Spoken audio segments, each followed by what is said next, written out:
ഹരി ഓം. എല്ലാവർക്കും നമസ്കാരം. ഗീതാജ്ഞാന യജ്ഞത്തിലേക്ക് ഏവരെയും സഹർഷം സ്വാഗതം ചെയ്യുന്നു. 16-ാം അധ്യായമായിട്ടുള്ള ദൈവാസുര സമ്പദ് വിഭാഗ യോഗം വളരെ പ്രധാനപ്പെട്ട അധ്യായമാണ്. ഈ അധ്യായത്തിൽ ഭഗവാൻ ദൈവീ സമ്പത്തിനെ ആദ്യം പറയുന്നു. മുമ്പ് 13-ാം അധ്യായത്തിൽ ജ്ഞാനത്തിൻ്റെ ലക്ഷണങ്ങളായിട്ട് 20ഓളം സവിശേഷമായിട്ടുള്ള ഗുണങ്ങളെക്കുറിച്ച് പറഞ്ഞിട്ടുണ്ടായിരുന്നു. ഇവിടെ വീണ്ടും പ്രധാനപ്പെട്ട ദൈവീ സമ്പത്ത് എന്ന നിലയിൽ ഇതിനെ അവതരിപ്പിക്കുന്നു.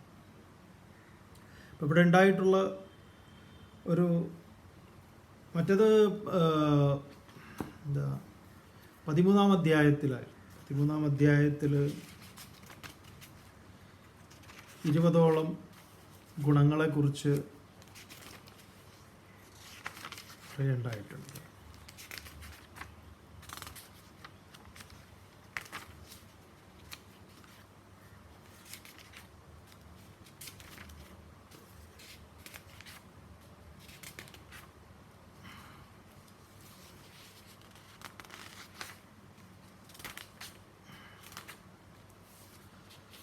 നമുക്കത് ഇവിടെ റിവിഷൻ്റെ ആവശ്യമില്ല. എന്നാലും 8 മുതൽ 12 വരെയുള്ള ശ്ലോകങ്ങളിൽ അമാനിത്വം, അദംഭിത്വം, അഹിംസാ, ക്ഷാന്തിരാർജവം, ആചാര്യോപാസനം, ശൗചം, സ്ഥൈര്യം, ആത്മവിനിഗ്രഹ, ഇന്ദ്രിയാർത്ഥേഷു വൈരാഗ്യം, അനഹങ്കാരമേവച, ജന്മമൃത്യുജരാവ്യാധി ദുഃഖദോഷാനുദർശനം, അസക്തിരനഭിഷ്വംഗ, പുത്രധാരഗൃഹാദിഷു നിത്യം സമചിത്തത്വം,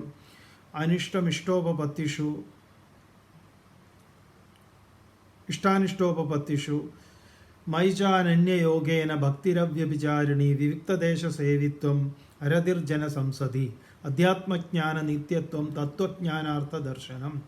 ഏതത് ജ്ഞാനമിതി പ്രോക്തം അജ്ഞാനം യതതോന്യത. ജ്ഞാനത്തിൻ്റെ ലക്ഷണമായിട്ട് ഈ 20 ലക്ഷണങ്ങൾ പറഞ്ഞിട്ടുണ്ടായിരുന്നു 13-ാം അധ്യായത്തിൽ 8 മുതൽ 12 വരെയുള്ള ശ്ലോകങ്ങളിൽ. ഇവിടെ ഭഗവാൻ 26 ഗുണങ്ങളെക്കുറിച്ച് പറയുന്നു. ഈ 26 ദൈവീ സമ്പത്ത് എന്ന നിലയിലാണ് പറയുന്നത്. അപ്പം അതിൽ ആദ്യം തന്നെ നമ്മുടെ മുന്നിലേക്ക് വെച്ചത് അഭയം എന്നുള്ളതാണ്. അഭയം സത്വസംശുദ്ധിർ ജ്ഞാനയോഗ വ്യവസ്ഥിതി, ദാനം ദമശ്ച യജ്ഞശ്ച, സ്വാധ്യായ തപ ആർജവം. ഇതിൽ ഒന്നാമത്തേതാണ് നമ്മൾ സാമാന്യേന പരിചയപ്പെട്ടുകൊണ്ടിരിക്കണം. വാസ്തവത്തിൽ അഭയം ഏറെ ചർച്ച ചെയ്യേണ്ടുന്ന ഒന്നാണ്. ഇത് പറഞ്ഞ സമയത്ത് നമ്മളോടൊരു സംശയം ചോദിച്ചിട്ടുള്ളത്, ഈശ്വരനിൽ ഭയഭക്തി ബഹുമാനം ഉണ്ടാകേണ്ടതാണ്, ഭയഭക്തി ബഹുമാനം കുട്ടികളിൽ വളർത്തേണ്ടതാണ് എന്നൊക്കെ പറയുന്നുണ്ടല്ലോ. അപ്പോൾ അത് ശരിയാണോ തെറ്റാണോ എന്നൊക്കെ ഉള്ളതാണ്. നോക്കൂ, തെറ്റ് തന്നെയാണ്. ഈശ്വരനിൽ ഭക്തി ഉണ്ടാവാം, ബഹുമാനവും ഉണ്ടാവാം. ഭയഭക്തി എന്ന് പറയുന്നത് അതൊരു തട്ടിപ്പ് തന്നെയാണ്. അതിലാണ് ഇവിടെ ഈ എല്ലാ കച്ചവടവും നടക്കുന്നത്. ഈ ജ്യോതിഷവും അതുപോലെ ഈ നിങ്ങളെ ട്രാപ്പിലാക്കുന്ന എല്ലാ സംഗതികളുടെയും ഒരു ഏറ്റവും പ്രധാനപ്പെട്ട സോഴ്സ് എന്ന് പറയുന്നത് ഈ ഭയപ്പെടുത്തുക എന്നുള്ളതാണ്. അതുകൊണ്ട് ഈശ്വരനോടോ ആരോടോ ആരെന്നില്ല, പ്രപഞ്ചത്തിലെ ഒരു ഘടകങ്ങളോടും എന്ത് വേണ്ട, ഈ ഭയം എന്നത് വേണ്ട. പക്ഷെ ഭയം ഉണ്ടല്ലോ, തീർച്ചയായിട്ടും ഭയം ജനിപ്പിക്കുക എന്നുള്ളത് തന്നെയാണ് ഇവിടെ ഓരോരുത്തരും ചെയ്തുകൊണ്ടിരിക്കുന്നത്. ഭയപ്പെടുത്താനാണ് നമ്മൾ എല്ലാം ശ്രമിക്കുന്നത്. അത് നമ്മൾ മേടിച്ചു കൂട്ടിയിട്ടുള്ള ആയുധങ്ങളാണെങ്കിലും എല്ലാം തന്നെ ഓരോരുത്തരുടെ കയ്യിലുള്ള ആണവായുധം ഓരോരുത്തരെ ഭയപ്പെടുത്താനുള്ളതാണ്. അപ്പോൾ അവിടെ ഭയക്കേണ്ടതില്ലേ എന്ന് ചോദിച്ചു കഴിഞ്ഞാൽ ഭയന്നതുകൊണ്ട് എന്താ? ഭയന്നതുകൊണ്ട് പ്രത്യേകിച്ച് ഗുണമൊന്നുമില്ലല്ലോ. നമ്മൾ ഇവിടെ വിചാരം ചെയ്യുന്നത് ഭയം എന്നത് കൊണ്ട് ഏതെങ്കിലും വിധത്തിലുള്ള ഗുണപരമായ എന്തെങ്കിലും ഒരു റിസൾട്ട്, അതിൻ്റെ ഔട്ട്കം എന്ന് പറയുന്നത് മൊത്തത്തിൽ നെഗറ്റീവായിട്ടുള്ളതാണ്. അതുകൊണ്ട് പ്രത്യേകിച്ച് ഒരു ഗുണവുമില്ല.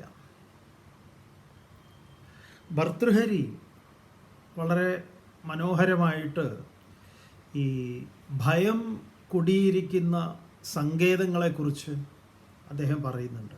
വളരെ രസമായിട്ടാണ്, വളരെ എന്താ പറയുക, ഇന്ന് അതിന് ഏറെ പ്രസക്തിയുണ്ട്, വളരെ കാലിക പ്രസക്തിയുള്ളതാണ്. ഭർതൃഹരിയുടെ വൈരാഗ്യ ശതകത്തിൽ ഭർതൃഹരി പറയുന്ന ഈ എവിടെയൊക്കെയാണ് ഈ ഭയം നമുക്ക് കുടിയിരിക്കുന്നത് എന്നുള്ളതാണ്. ഭർതൃഹരി തുടങ്ങുന്നത് ഭോഗേ രോഗഭയം, കുലേ ച്യുതിഭയം, വിത്തേ നൃപാലാത് ഭയം, മാനേ ദൈന്യഭയം, ബലേ രിപുഭയം, രൂപേ ജരായാഭയം, ശാസ്ത്രേ വാദിഭയം, ഗുണേ ഖലഭയം, കായേ കൃതാന്താത് ഭയം, സർവം വസ്തുഭയാന്വിതം ഭുവി നൃണാം വൈരാഗ്യമേവാഭയം. വളരെ മനോഹരമായിട്ട് എണ്ണി എണ്ണി പറയുകയാണ്. എന്താണ് ഭോഗേ രോഗഭയം? ചില ഭോഗങ്ങളൊക്കെ അനുഭവിക്കുമ്പോൾ പായസം കുറച്ചുകൂടെ വേണമെന്നുണ്ട്, നല്ല മധുര പായസമാണ്, പാലടയാണ്, പ്രഥമനാണ്, ഇഷ്ടമാണ്, ഒരു കുറച്ചും കൂടെ പക്ഷേ കുറച്ചുകൂടെ കഴിക്കാനൊരു പേടിയാണ്. എന്താണ് രോഗഭയം?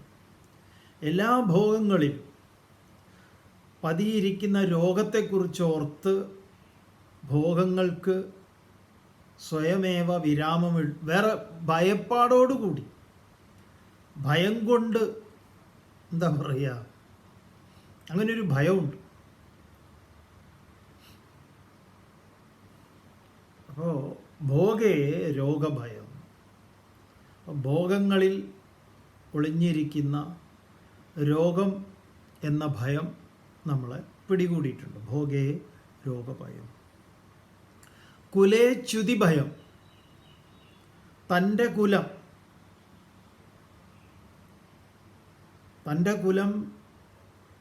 തനിക്ക് വളരെ പ്രിയപ്പെട്ടതാണ്, വേണ്ടപ്പെട്ടതാണ്. ആ കുലത്തിന് ഹാനി ഉണ്ടാക്കുന്നത് ആരെങ്കിലും ചെയ്തു കഴിഞ്ഞാൽ, നിങ്ങൾ ദുരഭിമാന കൊല കേട്ടിട്ടില്ലേ? ഓരോരുത്തരെ കൊല്ലുന്നത്. ആരെ കൊല്ലുന്നത്? മകള് സ്നേഹിച്ച പയ്യനെ, അല്ലെങ്കിൽ അവൻ സ്നേഹിച്ച അവളെ, പെൺകുട്ടിയെ. ഇങ്ങനെ രണ്ടു പേർക്കും, രണ്ട് വീട്ടുകാർ, അവർ വ്യത്യസ്ത ജാതിയോ മതത്തിൻ്റെയോ ഒക്കെ ആളുകളായിരിക്കും. ഒരേ മതത്തിൽ തന്നെ ഇവർ പറയുമ്പോൾ നമ്മൾ ഹിന്ദു മതം എന്നൊക്കെ പറയും. അങ്ങനെ ഒരു ഹിന്ദു ഒന്നും ഇല്ല, അതുകൊണ്ടാണ് പറയുന്നത്. ഹിന്ദു എന്ന് നമുക്ക് ആരെയും പറയാൻ പറ്റുക? നായരാണോ ഹിന്ദു? ഈഴവനാണോ ഹിന്ദു? നമ്പൂതിരിയാണോ? ഇമ്രാന്തിരിയാണോ? അടിയോടിയാണോ? വേറെയും കുറേ ആളുകളെ പറയാറുണ്ടല്ലോ, ചെറുമൻ, പുലയൻ, നായാടി എന്നൊക്കെ. നമ്പൂരി മുതൽ നായാടി വരെ എന്ന് ഇടയ്ക്കിടയ്ക്ക് ഓരോ വിദ്വാന്മാർ പറയുന്നുണ്ടല്ലോ. ഇതിലാരാ ഈ നമ്പൂരി മുതൽ നായാടി വരെ എന്ന് പറഞ്ഞാൽ അതൊക്കെ ഹിന്ദുക്കളാണോ?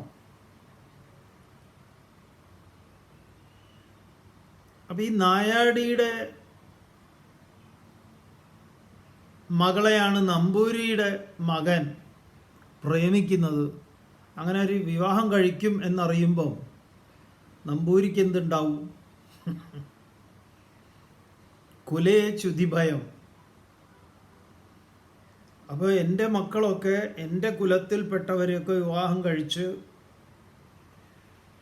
പെൺകുട്ടികളെ ആൺകുട്ടികളെയൊക്കെ ഇവർക്കൊരു ഭയമാണ് വിവാഹം കഴിയുന്നത് വരെ. കാരണം എന്താണ്? ഇവർ വേറെ കുലത്തിൽ പോയിട്ട് വേറെ കുലത്തിൽ നിന്നുള്ള ആരെങ്കിലുമൊക്കെ വിവാഹം കഴിച്ചാലോ, അങ്ങനെ തൻ്റെ കുലത്തിനൊരു ഹാനി ഉണ്ടാവില്ലേ?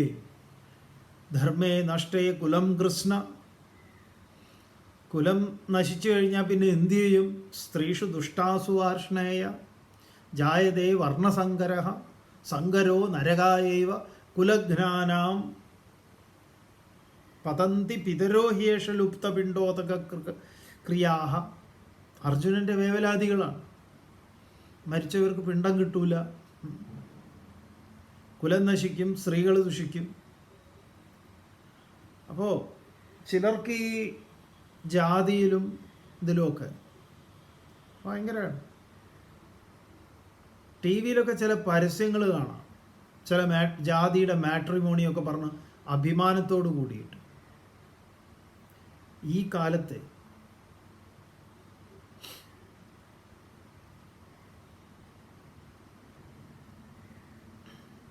എന്തായാലും അതുണ്ടോ?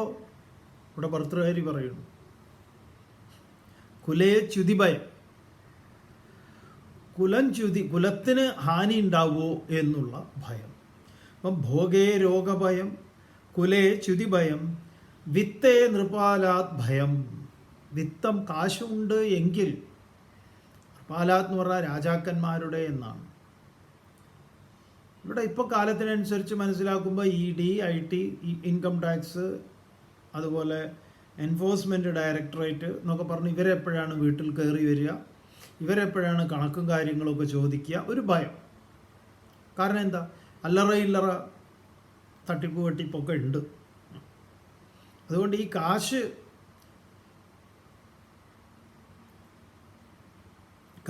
എല്ലായിടത്തും പുത്രാദവിധന ഭാജാം ഭീതിന ശങ്കര ഭഗവത്പാദർ പറഞ്ഞു. അത് പുത്രനിൽ നിന്നാണെങ്കിൽ പോലും അത് ഭീതി, ഭയം ഉണ്ടാക്കുന്ന. കാശുള്ള രക്ഷിതാവിന് ഇവനിത് എടുത്തു കൊണ്ടുപോവോ, ഇവനിത് നശിപ്പിക്കുമോ എന്നൊക്കെ ഉള്ളത്. അപ്പോൾ വിത്തേ നൃപാലാത് ഭയം. ധനം കൂടി വരുമ്പം ഇത് കള്ളന്മാർ കൊണ്ടുപോവോ. അതുപോലെ തന്നെ ഇവിടെ പറയുന്നത്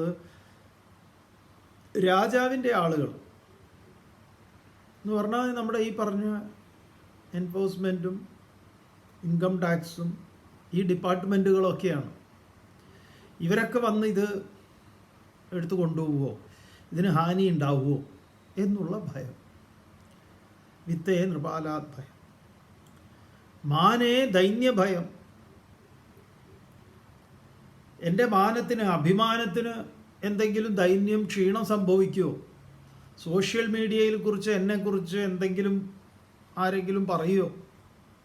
ഇന്നങ്ങനെയാണ്. പണ്ടൊക്കെ ആരെങ്കിലും എവിടെയെങ്കിലും ഇരുന്ന് പറഞ്ഞു എന്നുള്ളത് കൊണ്ട് ആരും ഒന്നും അറിയാനൊന്നും പോകുന്നില്ല. ഇപ്പം അങ്ങനെയല്ല. നമ്മുടെ പേരും നാളും ഊരും ഒക്കെ വെച്ച് ഓരോരുത്തർ ഓരോന്ന് പറയുമ്പോൾ പിന്നെ ഞാനെന്തിന് കൊള്ളാം, ഞാനെന്തിന് ജീവിക്കണം, എൻ്റെ ആളുകൾ,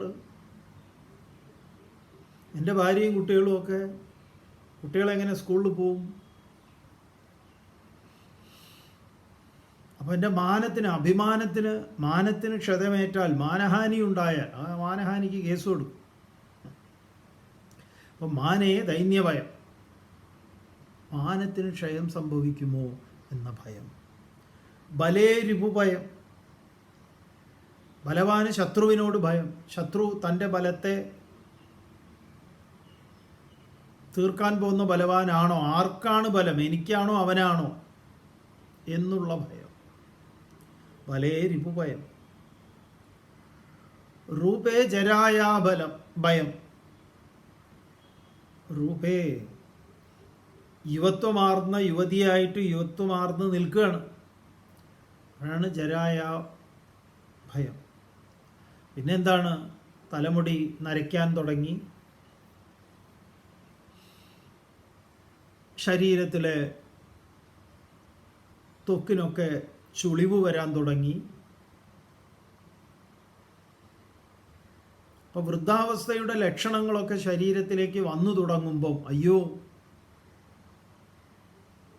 ഇതൊക്കെ എങ്ങനെയാണ് ഇതിനെയൊക്കെ ജയിക്കേണ്ടത്? ഞാൻ എന്ത് ചെയ്യണം? അപ്പം അതിന് ഭയം. അപ്പോൾ ആ ഭയപ്പാട്, ഇന്ന് ആ ഭയത്തിൻ്റെ മുകളിലാണ് ഏറ്റവും വലിയ ബിസിനസ് എന്ന് പറയുന്നത്. കോടാനുകോടികളുടെ എണ്ണിയാലൊടുങ്ങാത്ത അത്രയും ലാഭം കൊയ്യുന്ന ബിസിനസ്സാണ്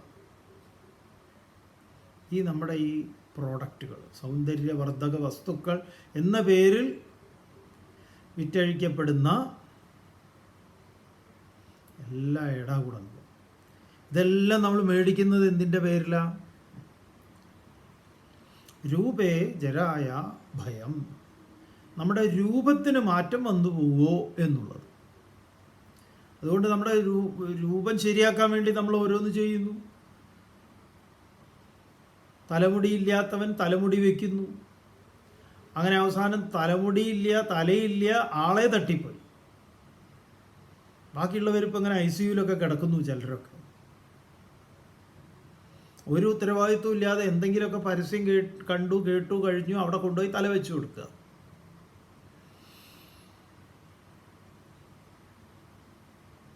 അപ്പം ഇങ്ങനെ ഓരോ ഈ കോസ്മെറ്റിക് സർജറിയിലൊക്കെ അതിൻ്റെ ഇതിൽ ഒരുപാട് കോംപ്ലിക്കേഷൻസ് ഉണ്ടാവുന്നുണ്ട്.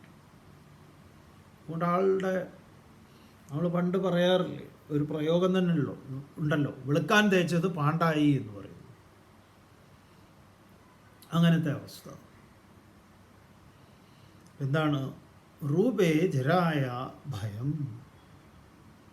എൻ്റെ ഈ രൂപം, യുവത്വമാർന്ന രൂപം എന്നും ഇങ്ങനെ തന്നെ നിലനിർത്താൻ വേണ്ടുന്ന പരിപാടികൾ. ആരെങ്കിലും എന്തെങ്കിലും ഒന്ന് നെഗറ്റീവായിട്ട് പറഞ്ഞാൽ എപ്പോഴും എന്ത് കേൾക്കണം? വയസ്സൊരു 60 65 ആണെങ്കിലും ആളുകൾ പറയണം, 60 നിങ്ങൾക്കോ? അതൊക്കെ വെറുതെ വിട്, അതൊന്നും ഞാൻ വിശ്വസിക്കൂല. പിന്നെ ഒരു 40 43 ഈവൻ 45 പോലും തോന്നില്ല. അപ്പോൾ ഇത് കേൾക്കുമ്പോൾ എന്തുണ്ടാവും? ഇവർ തള്ളുകയാണ്. ഇത് കഴിഞ്ഞാൽ കുറച്ച് കാശ് കടം ചോദിക്കാനുള്ളതാണെന്ന് മനസ്സിലാക്കാനുള്ള ബുദ്ധി ഉണ്ടെങ്കിൽ വേറെ പ്രശ്നമൊന്നുമില്ല. അപ്പോൾ ഇങ്ങനെ 4 തള്ളു കേൾക്കുമ്പോൾ നമുക്ക് ഭയങ്കര സന്തോഷമാണ്. നിങ്ങളെ കണ്ടാൽ പറയില്ല കേട്ടോ, അത്ഭുതമാണ്. നിങ്ങൾക്ക് 50 വയസ്സായി, 55 വയസ്സായി, അയ്യോ ഇപ്പോഴും 30 32 35 ചുറുചുറുക്കാണല്ലോ. എന്താ രഹസ്യം? ആരോഗ്യത്തിൻ്റെ, ഈ സൗന്ദര്യത്തിൻ്റെ രഹസ്യം എന്താണ്? ഇങ്ങനെയൊക്കെ കേൾക്കുമ്പോൾ നിങ്ങൾ തള്ളി മറിഞ്ഞു വീണു പോകും. അതേസമയം നേരെ തിരിച്ചു പറഞ്ഞാലോ, ഒരു 45 50 വയസ്സുള്ള ആളോട് നിങ്ങൾക്കിപ്പോൾ എത്ര ഉണ്ട്, ഒരു 70 72 ഇല്ലേ എന്ന് ചോദിച്ചാൽ എന്നെ കണ്ടാൽ അത്രയാണോ തോന്നുക? ഒരു 75 തോന്നും. പാവം, അവരുടെ കാര്യം എന്തായി? അപ്പോൾ അത് കേൾക്കുമ്പോൾ തന്നെ ഒരു 2 വയസ്സ് കൂടും. അങ്ങനെയാണ് ചിലരൊക്കെ പറയുന്നത്. എൻ്റെ കല്യാണം കഴിഞ്ഞ് ഈ വീട്ടിലേക്ക് വരുമ്പോൾ എൻ്റെ മുടി ഇങ്ങനെ ശരിക്കും പറഞ്ഞാൽ കാൽപാദം വരെ ഉണ്ടായിരുന്നു, ഇങ്ങനെ ഇഴയുമായിരുന്നു. ഇവിടുത്തെ വീട്ടിലെ അമ്മ പറയുമായിരുന്നു, നീ മുടി അഴിച്ചിട്ട് നടക്കരുതേ.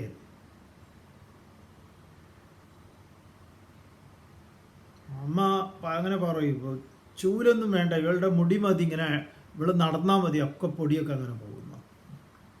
എവിടെ? അന്നും കോഴിവാലായിരുന്നു, ഇന്നും കോഴിവാല. അറിയുന്നവർക്കറിയാം.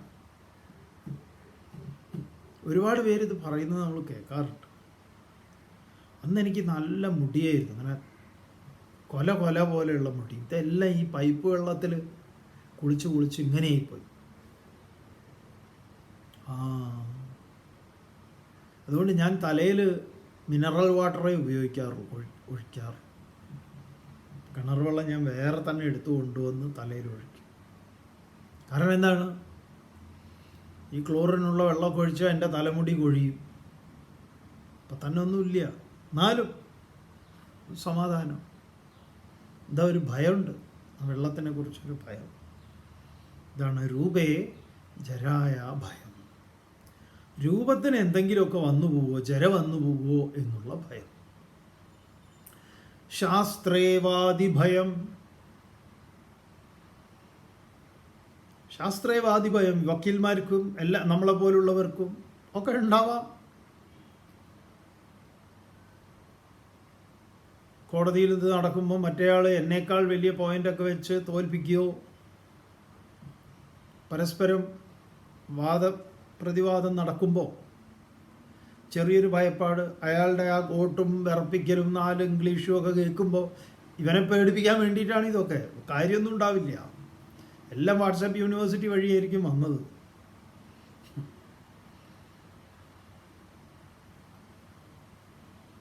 ചിലർക്ക് അങ്ങനത്തെ യാതൊരു ഭയവും ഇല്ലാത്തവരുണ്ട്. കോട്ടനെ കഴുകിയിട്ട് വർഷങ്ങളായിട്ടുണ്ടാവും. പക്ഷെ മൂപ്പര് എണീറ്റ് നിന്ന് പറയേണ്ട പോയിന്റ് മാത്രം പറയും. അതോടുകൂടി കഴിഞ്ഞു കഥ. അപ്പോൾ വാദേ ശാസ്ത്രി ഭയം, ശാസ്ത്രേ വാദിഭയം.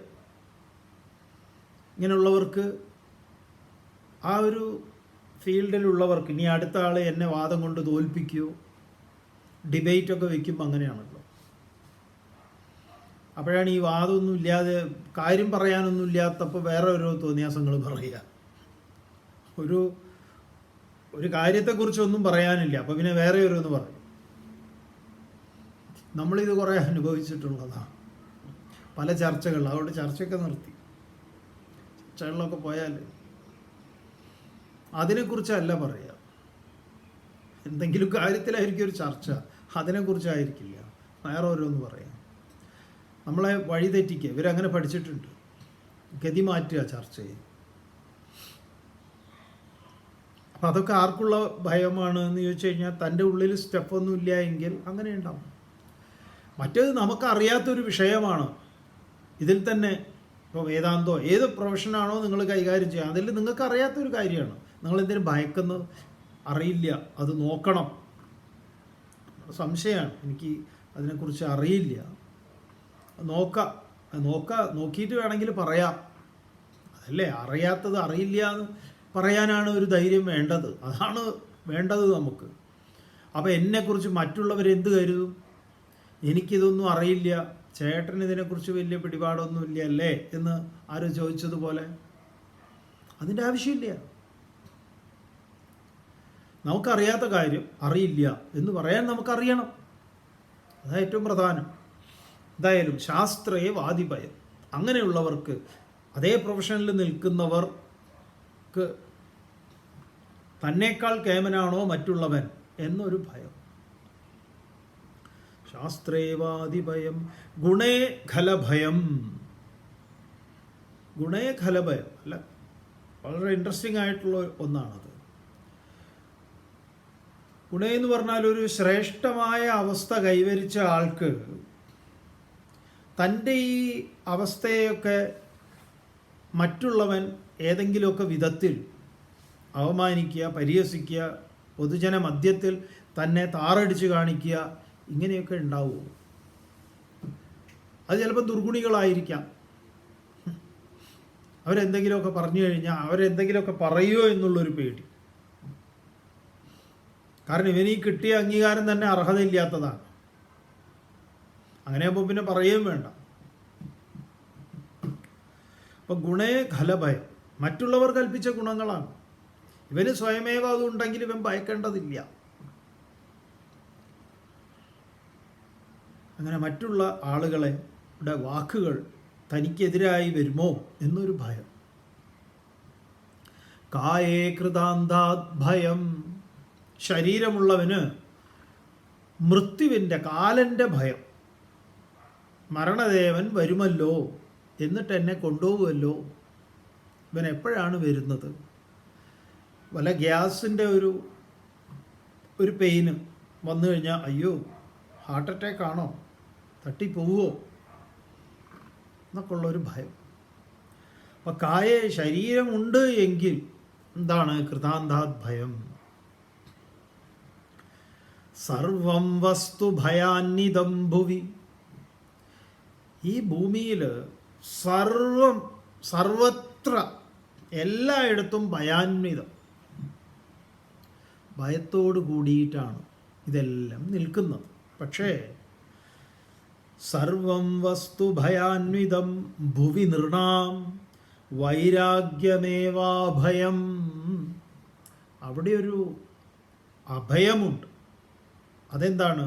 വൈരാഗ്യമേവ അഭയം. നൃണാം മനുഷ്യന്, നേതൃഗുണമാർന്നവന്. അതാണ് ഇവിടെ ഭഗവാൻ പറഞ്ഞത്. അഭയം, വൈരാഗ്യമേവാഭയം എന്ന് ഭർതൃഹരി പറയുമ്പോൾ വൈരാഗ്യം എന്ന് പറഞ്ഞാൽ എന്താ? രാഗമില്ലായ്മ. വിഗത രാഗ, പോയിട്ടുള്ള രാഗം. എന്ത്? ഞാൻ എൻ്റേത്. അത് നീങ്ങിക്കഴിഞ്ഞാൽ തന്നെ എന്താണ്? പകുതി ഭയം പോയി. പകുതിയല്ല, മുഴുവൻ പോയി. ഭുവി നൃണാം വൈരാഗ്യമേവാഭയം. ഭുവി, ഈ ഭൂമുഖത്ത്, ഭൂമിയിൽ മനുഷ്യന് വൈരാഗ്യം ഏവ അഭയം. അതുണ്ട് എങ്കിൽ ഇതിൽ നിന്നൊന്നും ഭയക്കേണ്ടുന്ന, ഈ പറഞ്ഞ എണ്ണി പറഞ്ഞതിലൊന്നും ഭയക്കേണ്ടതില്ല. ശരീരത്തിൻ്റെ വൃദ്ധിക്ഷയങ്ങൾ അതിൻ്റെ കൂടെ പിറപ്പാണ്. ജരി നരയൊക്കെ വരും. നമ്മൾ മുടി കറപ്പിച്ച് ഇങ്ങനെ നടക്കുമ്പോൾ ഈ മുടി കറുപ്പിച്ചതാണ് എന്നറിയാത്തത് ആർക്കാണ്? എല്ലാവർക്കും അറിയാം. എന്നിട്ട് നമ്മൾ എന്നെ കണ്ട എൻ്റെ നര എനിക്ക് ഞാൻ നരച്ചിട്ടില്ല എന്ന് കാണിക്കുന്നു. വയസ്സ് 70-75 ആയിട്ടുണ്ട്. എന്തോ നമ്മൾ അതിനെക്കുറിച്ച് അധികം ഒന്നും പറയുന്നില്ല. അതൊക്കെ ഓരോരുത്തർക്ക് തീർച്ചയായിട്ടും. പക്ഷെ അതിനെ ഭയക്കേണ്ടതില്ല, അത്രയേ ഉള്ളൂ. ഭയക്കേണ്ടതില്ല.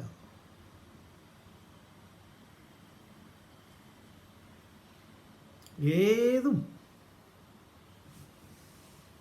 പ്രായമാവുന്ന സമയത്ത് നമ്മുടെ അംഗങ്ങൾക്കൊക്കെ പ്രായത്തിൻ്റേതായിട്ടുള്ള ലക്ഷണങ്ങളൊക്കെ പ്രകടമാവും. എന്തിനാ അതിന് ഭയക്കുന്നത്? അതുകൊണ്ടാണ് പെട്ടെന്നൊരാൾ വിളിച്ചാൽ ഞാനിത് അങ്ങോട്ട് വരികയാണ് എന്ന് വെച്ചാൽ അയ്യോ ഒരു മിനിറ്റ് എന്നൊക്കെ പറഞ്ഞ് ഒരു ഞാനൊരു ചെറിയൊരു ഇതിലാണ്, അത് ചെന്ന് കഴിഞ്ഞിട്ട് എന്നൊക്കെ പറയും. എന്താണ്? അപ്പോഴേക്കൊന്ന് തയ്യാറാവേണ്ടതുണ്ട്. എന്നെ ഇങ്ങനെ ഈ കോലത്തിൽ കണ്ടാലോ? അവിടെ എനിക്ക് എപ്പോഴും പറഞ്ഞ പോലെ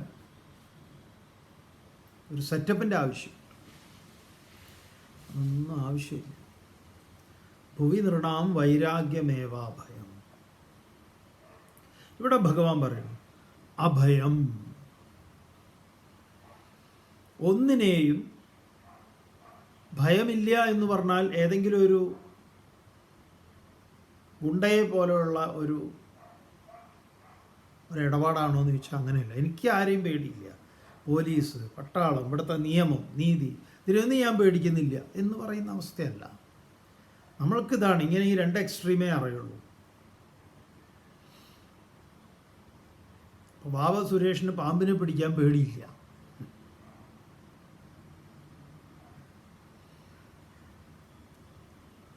നമ്മുടെ ഇവിടെ ഒരു മൂർഖൻ്റെ കുട്ടി വന്നിരുന്നു. നമ്മുടെ മാച്ചോയും കല്യാണിയും ഇങ്ങനെ നേരെ മുന്നിൽ നിന്ന്. അപ്പോൾ അതിന് ഭയങ്കര ബുദ്ധിയാണ്. അതിനറിയാം ഇതിന് പോയിസനാണത്. അപ്പോൾ അതിനെ അറ്റാക്ക് ചെയ്യില്ല. നേരെ മറിച്ച് വല്ല അരണയോ നീർക്കോലിയൊക്കെ ആണെങ്കിൽ എപ്പോൾ പിടിച്ചു എന്ന് ചോദിച്ചാൽ മതി, അത് പിടിക്കും. ഇന്നൊരു വിഷയമല്ല. ഊന്ത്, അരണ, ഈ പറഞ്ഞതൊക്കെ അത് പിടിക്കും, കടിച്ച് കൊല്ലും. പക്ഷേ ഇതിൻ്റെ അടുത്ത് ഇങ്ങനെ പോവാതെ ഇങ്ങനെ ദൂരെ നിന്നിങ്ങനെ ഇങ്ങനെ നിൽക്കുകയാണ്. അപ്പോൾ ബാബു സുരേഷിനെ നമ്മൾ ഫോൺ ചെയ്തു.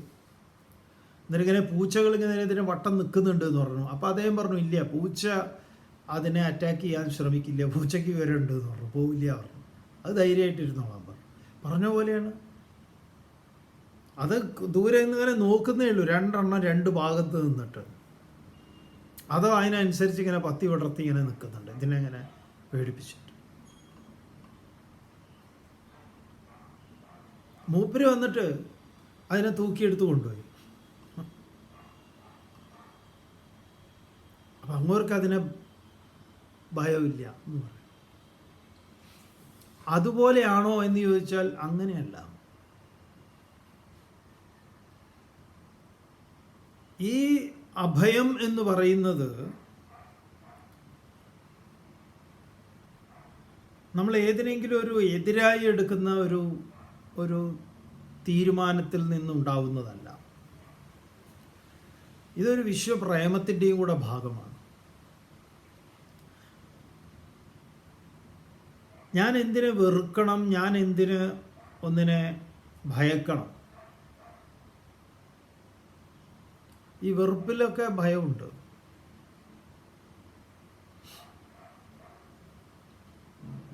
ഈ അലക്സാണ്ടർ ഒരു യോഗിയുടെ മുന്നിൽ വാൾ ഊരി അയാളെ ഞാൻ നിങ്ങളുടെ തല അറുക്കും എന്നൊക്കെ പറഞ്ഞ ഒരു കഥയുണ്ടല്ലോ. അപ്പോൾ അദ്ദേഹം അലക്സാണ്ടറിനോട് പറയുന്നുണ്ടല്ലോ, അറുത്ത തലയെ നിങ്ങളുടെ കണ്ണുകളിലൂടെ ഞാൻ കാണുന്നു. അതൊരു ഞാൻ ആരെയും കൂസാത്തവനാണ് എന്ന് പറയുന്നതല്ല. അത് ഗാന്ധിജിയിലൊക്കെ സവിശേഷമായിട്ടുള്ളതാണത്.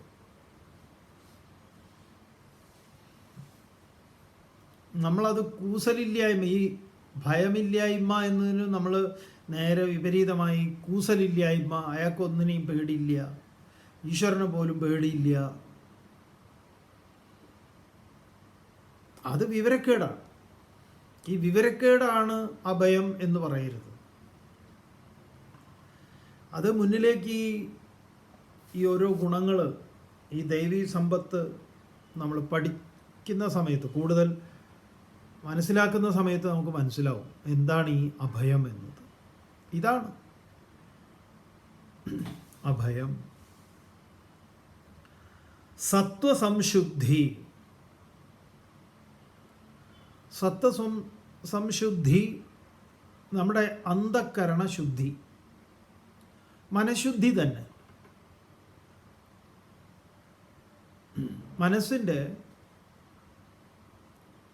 മനസ്സിൽ കുടിലതകളില്ലാത്ത ഒരവസ്ഥ.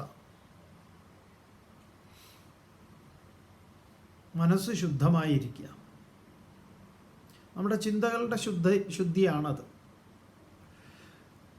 നമ്മൾ 5 വിധത്തിലുള്ള ശൗചത്തെക്കുറിച്ച് മുമ്പ് ഓർമ്മിപ്പിച്ചിട്ടുണ്ട്. മഹാഭാരതത്തിൽ പറയുന്ന ശൗചം പഞ്ചവിധം സ്മൃതം. ശരീരശൗചം, വാക്ശൗചം, കർമ്മശൗചം, കുലശൗചം, മനഃശൗചം. ശൗചം പഞ്ചവിധം സ്മൃതം എന്ന് പറയും. അപ്പം അതിൽ മനസ്സിൻ്റെ ശുചിത്വം എന്നുള്ളത് ഒന്ന്. മനസ്സെന്താണ്? ചിന്തകളാണ്. ഒന്നിനു പിറകെ ഒന്നൊന്നായി വരുന്ന ചിന്തകൾ. ആ ചിന്തകളുടെ ശുദ്ധിയാണ് കുടിലത ഇല്ലാത്ത ചിന്തകൾ എന്ന് പറയും. മറ്റൊരുവൻ്റെ നാശത്തെ കാക്ഷിക്കാത്തത്, അതാണ് ഏറ്റവും പ്രധാനം. അപ്പം സത്വസംശുദ്ധി രണ്ടാമത്തത്. ഒന്നാമത്തത് അഭയം. മൂന്നാമത് ജ്ഞാനയോഗ വ്യവസ്ഥിതി. ജ്ഞാനയോഗ വ്യവസ്ഥിതി. ജ്ഞാനം, യോഗം. ജ്ഞാനം എന്ന് പറഞ്ഞു കഴിഞ്ഞാൽ വസ്തുനിഷ്ഠമായ അറിവ്. യോഗം ചേർച്ച. അപ്പം ജ്ഞാനത്തിലും അതുപോലെ അതിൻ്റെ ആ യോഗത്തിലും അഭ്യാസത്തിലും ചേർച്ചയിലുമുള്ള മാറ്റമില്ലാത്ത ഇളകാത്ത നിഷ്ഠയാണ് ജ്ഞാനയോഗ വ്യവസ്ഥിതി എന്ന് പറയുന്നത്. ഇതാണ് മൂന്നാമത്തെ ദൈവീ സമ്പത്ത്. അഭയം, സത്വസംശുദ്ധി, ജ്ഞാനയോഗ വ്യവസ്ഥിതി. ദാനം, കൊടുക്കലാണ് ദാനം. എങ്ങനെയാ ദാനം? ദാനത്തിൻ്റെ മഹത്വം പറയുന്നത് സ്വസ്വത്വനിവൃത്തി പരസ്വത്വാപാദനം ദാനം. സ്വസ്വത്വനിവൃത്തി, തൻ്റെ ഉടമസ്ഥതയെ മൈനസ് ചെയ്യുക, ഇല്ലാതെയാക്കുക. എന്നിട്ടോ പരൻ്റെ, ആർക്കാണോ നൽകുന്നത്, പരൻ്റെ ഉടമസ്ഥതയിലേക്ക് ചേർക്കുക. എൻ്റേതല്ല, ഇതം ന മമ. അതാണ് യജിക്കുക എന്ന് പറയുന്നതും അതാണ്. എന്ത് നിങ്ങൾ കൊടുക്കുന്നുണ്ടോ ആർക്കെങ്കിലും, അത് എൻ്റേതല്ല, അത് നമുക്ക് കൊടുക്കാൻ പറ്റണം. 4 വട്ടം ആലോചിച്ച് അവസാനം വേണ്ടാന്ന് വയ്ക്കും. തോന്നി അപ്പം കൊടുത്തേക്കുക. ദാനം സ്വസ്വത്വ നിവൃത്തി പരസ്വത്വാപാദനം ദാനം. അഭയം സത്വസംശുദ്ധിർ ജ്ഞാനയോഗ വ്യവസ്ഥിതി ദാനം. ദമശ്ച, ദമം ഇന്ദ്രിയ നിഗ്രഹം,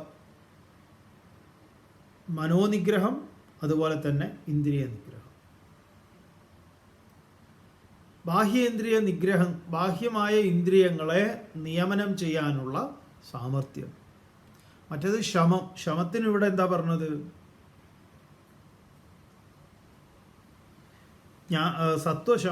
സംശുദ്ധി എന്നത് ശമമാണ്.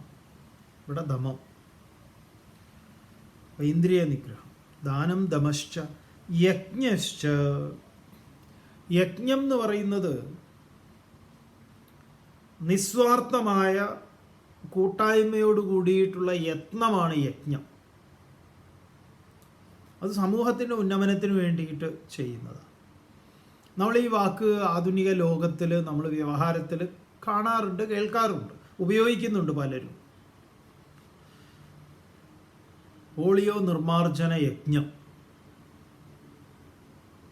പോളിയോ എന്ന മാരകമായ അല്ലെങ്കിൽ ആ ഒരു വിപത്തിനെ, രോഗത്തെ പൂർണ്ണമായി സമൂഹത്തിൽ നിന്ന് തുടച്ചു നീക്കാൻ വേണ്ടി എല്ലാവരും കൂട്ടത്തോടു കൂടി യത്നിക്കുന്നതാണ് യജ്ഞം. യത്നമാണ് യജ്ഞം. ഒറ്റയ്ക്കൊരു വ്യക്തി ചെയ്യുന്നതല്ല. അപ്പോൾ യജ്ഞം. സ്വാധ്യായം.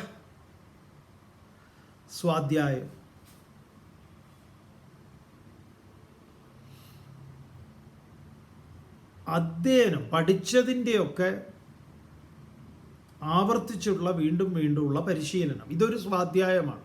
ഭഗവത്ഗീത സ്വാധ്യായമാണ് നമ്മൾ തമ്മിൽ നടക്കുന്നത്. സ്വാധ്യായം. തപസ്, വിപരീതങ്ങളായിട്ടുള്ളതിനെ അനുകൂലമായിട്ട് സ്വീകരിക്കാൻ. സഹനം സർവദുഃഖാനാം അപ്രതീകാരപൂർവകം ചിന്താവിലാപരഹിതം. തപസ്സാണ് തിതിക്ഷ എന്ന് പറയുന്നത്. ആർജവം, വക്രതയില്ലായ്മ. ആർജവം. ഇങ്ങനെ 9 ഗുണങ്ങളാണ് ആദ്യത്തെ, 9 ദൈവീ സമ്പത്തിനെയാണ് ആദ്യത്തെ ശ്ലോകത്തിൽ പറഞ്ഞത്. അഭയം സത്വസംശുദ്ധി, ജ്ഞാനയോഗ വ്യവസ്ഥിതി, ദാനം ദമശ്ച യജ്ഞശ്ച, സ്വാധ്യായ തപ ആർജവം. ബാക്കി ഭാഗം നമുക്ക് നാളെ കാണാം. ഓം പൂർണ്ണമദഃ പൂർണ്ണമിദം പൂർണ്ണാത് പൂർണ്ണമുദച്യതേ പൂർണ്ണസ്യ പൂർണ്ണമാദായ പൂർണ്ണമേവാവശിഷ്യതേ. ഓം ശാന്തി ശാന്തി ശാന്തി.